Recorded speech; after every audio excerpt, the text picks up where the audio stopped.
कि देश के अंदर किसी भी जाति, किसी भी धर्म के अधिकारों को हम लोग अमल नहीं होने देंगे किसी कीमत पर एक जान तक। और खुदा साहब के संविधान की कसम खा करके कहते हैं अपने आखिरी दम तक संघर्ष का काम करेंगे। इसलिए आप सब लोगों का बेहद मशवरा कि बेसरदारी फौज पिटा करती है। यहां तुम्हारे जो कायद मौजूद हैं, इन कायद को कमजोर करने का काम मत कर देना। एक नैरेटिव पूरे देश में बनाया जा रहा है कि वक्फ बोर्ड में हम क्यों जाने का काम करें, वक्फ बोर्ड हमको क्या देता है। मैं आपसे पूछना चाहता हूं, मस्जिद नहीं होगी तो नमाज कहां पढ़ो, कब्रिस्तान नहीं होगा तो दफनाए कहां जाओगे। ईदगाह की और दरगाह की बात तो बात की है, ये इन तमाम चीजों पर कब्जा करना चाहते हैं। इन्होंने पार्लियामेंट में झूठ बोला है। पार्लियामेंट में गृह मंत्री ने कहा कि हम ना दरगाह को हाथ लगाएंगे, ना मस्जिद को हाथ लगाएंगे, ना ईदगाह को हाथ लगाएंगे, और जो जैसी है प्रॉपर्टी हम वैसे ही रहने देंगे, हम वक्फ बाय यूजर को नहीं छेड़ेंगे। लेकिन जब कानून की किताब मैंने दिखाई, जो कानून भेजा, उसमें इन्होंने एक लाइन आगे बढ़ा दी कि सिवाय उनके आदि या पूरी जिसके अंदर लिटिगेशन हो उसकी संपत्ति सरकार की हो। हमारी प्रॉपर्टी को सरकारी बताओगे, और जब आप सरकारी बता दोगे उसके बाद आपने कहा कि जब तक इस सरकारी संपत्ति की, ये संपत्ति चाहे वो ईदगाह हो, चाहे खानका हो, चाहे दरगाह हो, चाहे कब्रिस्तान हो, जब तक उसका मालकान आप सरकार के पास रहेगा, जब तक कोई डेजिग्नेटेड ऑफिसर इसको तय नहीं कर देगा। और वो डेजिग्नेटेड ऑफिसर तय कब करेगा, इसका कोई पक्का नहीं किया उन्होंने कि ये तय कब करेगा। यानी वो जब तक चाहे, जब तक उस प्रॉपर्टी को अपने कब्जे के अंदर रखें या खुर्द कर दें। बहुत आसानी के साथ सवाल का कि हम छेड़ेंगे नहीं, लेकिन उसी के साथ दूसरा सवाल डाल दिया कि दिल्ली के अंदर कांग्रेस की सरकार ने 123 प्रॉपर्टी को डिनोटिफाई कर दिया। अब कौन सी 123 प्रॉपर्टी? उसके अंदर मस्जिद है, उसमें ईदगाह है, उसमें कब्रिस्तान है, उसमें दरगाह है, ये चार ही चीजें 123 प्रॉपर्टी है।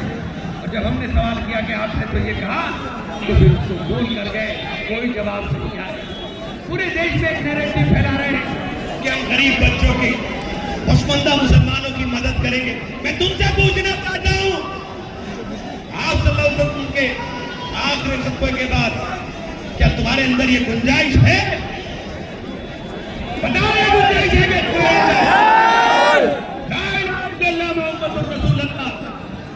हम लोग ईमान की रस्सी के साथ जुड़े हुए लोग हैं। ये हमारे अंदर आप इनके नाम लेकर के कर रहे हैं, कहीं बताइए। आपने पिछले 10 साल से हमारे बच्चों की स्कॉलरशिप रोकने का काम कर रहा है। स्कॉलरशिप कौन बच्चा लेता है? वो गरीब का बच्चा लेता है, वो मजदूर का बच्चा लेता है, वो पसमंदा बच्चा लेता है। आपने हमारी यूनिवर्सिटी को तबाह कर दिया। आप कलम लेना नहीं चाहते।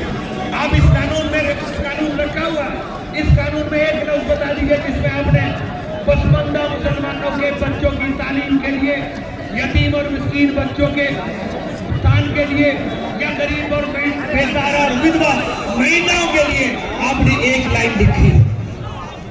एक लाइन नहीं लिखी गई, लेकिन पूरे देश में नैरेटिव फैला दिया। और कुछ हमारे तनख्वाहिए हैं, लगा करके, टोपी लगा करके आपको दिखाई देते हैं, ये तनख्वाहिए हैं, तनख्वाहिए जो सरकार की ढोल बजाते हैं, वक्त में अच्छा है। इस दौलत में भी जगह नहीं मिलेगी। ये मुसलमान से बड़ा हमला है, ये मुसलमानों पर इतना बड़ा हमला है। और ये बात आपसे इसलिए कह रहा हूं कि आज लड़ाई मुसलमान सिर्फ तुम्हारी नहीं है। ये हमला असल मानों में अगर किसी पर है तो हमला ये बात आज आपको समझ में आ जानी चाहिए। यहाँ तो ये मजबूत हाथ खड़े हुए हैं आपका हाथ थामने के लिए। उन जगहों की खैर करो, उन जगहों के लिए दुआ करो जिन जगहों के ऊपर रहना मुश्किल हो गया, रहना दुश्वार हो गया। नफरत की बुनियाद के ऊपर ये समाज को बांटने वाले लोग न समाज के लिए बेहतर हो सकते, न देश के लिए बेहतर हो सकते, और नफरतों की बुनियाद पर कोई मुल्क तरक्की नहीं किया करता। इसलिए आपसे कहना चाहता हूं, और एक बात आपसे कहकर अपनी बात खत्म करूंगा, और मेरी बात में अगर दम हो, वजन हो, तो मेरी बात की हिमायत करना। समंदर में जब तूफान हो, उस तूफान के थपेड़ों को छोटी किश्ती बर्दाश्त करती है या बड़ा जहाज बर्दाश्त करता है, फैसला तुम्हें करना। आज सियासत के समंदर में तूफान है और पूरे देश के अंदर आप लोगों को एक बात समझनी होगी कि अब वक्त आ गया है कि छोटी किश्तियों की सवारी छोड़ करके बड़े जहाज पर तैयार सवार हो जाओ। आपके मजहबी मामलात के अंदर किसी की बदाखलत करने की हिम्मत नहीं होती, और कांग्रेस के राहुल गांधी के सिपाही की हैसियत से आपसे कहना चाहता हूं कि जिस दिन सरकार में आएंगे, 1 घंटे के अंदर इसको जो कानून बना करके लाए हो, और इसको ठीक करने का काम करना है।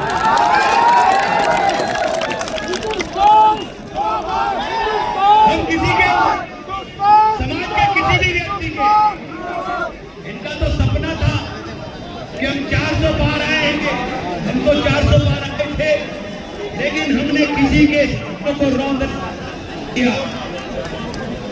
कांग्रेस ने किसी के सपनों को रौंदने का काम नहीं किया। हम इस संविधान की शुक्रगुजार हूं, और इस बात के लिए पुरुम्मीद हूं इंशाअल्लाह कि अब वक्त बदल रहा है। कलम उठाने की सोच लीजिए, और जमहूरियत के अंदर ताकत वोट से होती है, वोट से। इसको बांटना बंद कर दीजिए। ये देवड़ियों की तरह जब से बांटना शुरू करा है, जब से मुल्क के अंदर ये हालात है, इसलिए एक वोट अपना सोच समझ कर इस्तेमाल करना चाहिए। अब साथियों, आप सब लोगों का बहुत शुक्रिया, बहुत बहुत शुक्रिया साथियों, धन्यवाद।